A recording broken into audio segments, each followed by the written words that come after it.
you're never too young to make a difference. And you can get all of these people around you, people who you love and people who care about you, to jump onto whatever cause you're most passionate about and change the world.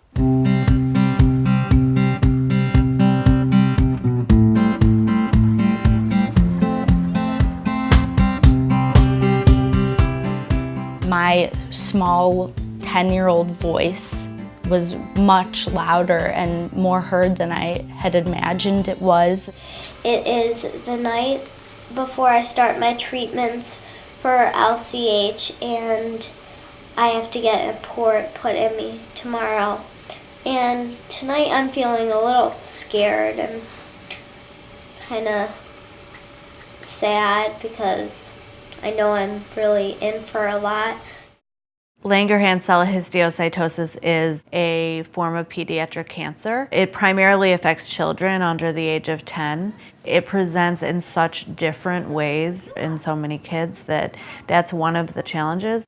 It's really something that I never thought I would go through, seeing our daughter put to sleep for surgery, not knowing what they were going to find in the surgery. I was being poked and prodded. I felt like I had no control whatsoever over my life and what was going to happen to me. There was just something that I wanted to do that would change the entire negative experience into something very positive for me and for others.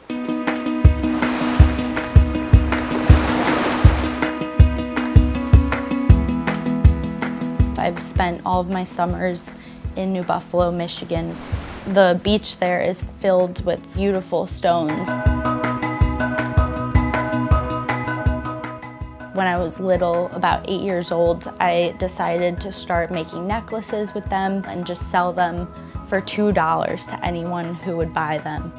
And every Thursday when she would have chemotherapy, all of our friends would wear our Sid Rock necklaces, and they became known as Sid Rocks. And Sydney, at the age of 10, had the idea to start selling them to fund medical research. I love it. Our mission is to raise awareness and funds for medical research for Langerhans cell histiocytosis and other pediatric cancers. Sydney had been making and selling her necklaces one by one at book sales and fundraising events, and she always felt like it was the right place to be. Giving Rocks gave that sense of control to me. I could push myself, even when I was sick, to a point that I didn't realize I could. So far, I have raised $8,000 selling necklaces.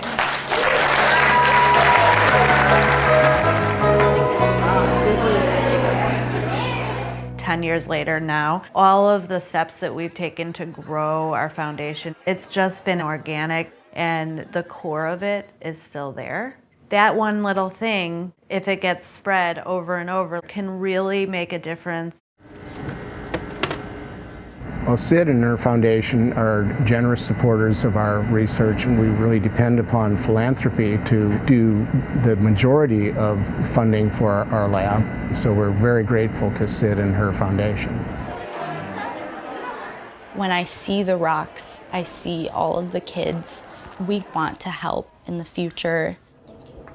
When Chase was born, he had a very weird rash on him, and of course, being that he was a baby, they thought it was a diaper rash. But with Chase, nothing has ever been simple. 3.5 years old, he's been on chemo since 4 months old. Last summer, my aunt texted me and said, "Have you ever heard of Sid?" Finding this group of people, it's been really, really great for our family. Having that support is absolutely essential to get through a chronic, serious illness for a child. Every little bit helps to give hope to families so that no child has to go through chemotherapy and the things that our children have gone through. It's more than a rock and a string. Every rock can lead to a cure. It really is a wave, and it spreads throughout all of these different people.